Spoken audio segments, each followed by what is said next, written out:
കോട്ടയം മറിയപ്പള്ളിയിലെ അക്ഷരം മ്യൂസിയം വിപുലീകരിക്കുന്നു. മ്യൂസിയത്തിന്റെ തുടർഘട്ടങ്ങളുടെ നിർമ്മാണോദ്ഘാടനം ഇന്ന് മന്ത്രി വി എൻ വാസവൻ നിർവഹിക്കും. കിഫ്ബിയിൽ നിന്നും 16.18 കോടി രൂപയാണ് പദ്ധതിക്കായി അനുവദിച്ചിരിക്കുന്നത്. 13,000 സ്ക്വയർ ഫീറ്റ് വിസ്തീർണത്തിലാണ് അക്ഷരം മ്യൂസിയത്തിന്റെ തുടർഘട്ടങ്ങൾ വിഭാവനം ചെയ്തിരിക്കുന്നത്. ലോകത്തിലെയും ഇന്ത്യയിലെയും പ്രധാനപ്പെട്ട ലിപികളുടെ പരിണാമ ചരിത്രം, മലയാള കവിതാ സാഹിത്യ ചരിത്രം, ഗദ്യസാഹിത്യ ചരിത്രം, വൈജ്ഞാനിക സാഹിത്യം എന്നിവ അടയാളപ്പെടുത്തുന്ന 8 ഗ്യാലറികൾ ഉൾപ്പെടുന്നതാണ് രണ്ടാം ഘട്ടം.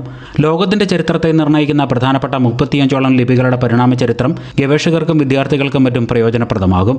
മ്യൂസിയത്തിൽ പ്രദർശന ഗ്യാലറികളോടൊപ്പം തന്നെ ആക്ടിവിറ്റി കോർണറുകൾ, digitalisation lab, audio video studio, children's park, വിപുലമായ പുരാരേഖ പുരാവസ്തു ശേഖരങ്ങൾ, കൺസർവേഷൻ യൂണിറ്റ്, പുസ്തകങ്ങളുടെ പ്രഥമ പതിപ്പുകളുടെ ശേഖരം, ലൈബ്രറി കോംപ്ലക്സ് എന്നിവ ഉൾപ്പെടുത്തിയിട്ടുണ്ട്. Epigraphy, museology, archiving, conservation, printing technology എന്നീ ഇനങ്ങളിലായി ഹ്രസ്വകാല പഠന പരിശീലന പരിപാടികളും നടപ്പാക്കാൻ ലക്ഷ്യമിടുന്നുണ്ട്.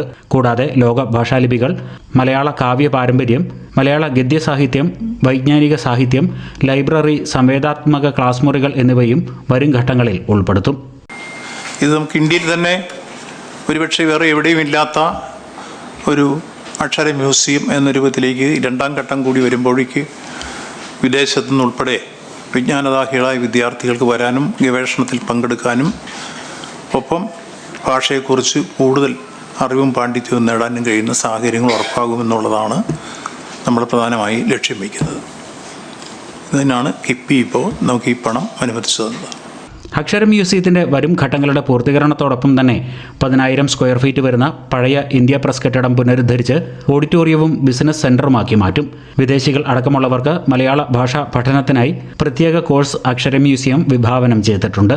മഹാത്മാഗാന്ധി സർവകലാശാലയുമായി ചേർന്ന് ഇന്റേൺഷിപ്പ് കോഴ്സുകൾ ആരംഭിക്കുന്നതിനുള്ള കരാറിൽ അക്ഷരം മ്യൂസിയം ഒപ്പുവച്ചിട്ടുമുണ്ട്. അമൃത ന്യൂസ്, കോട്ടയം.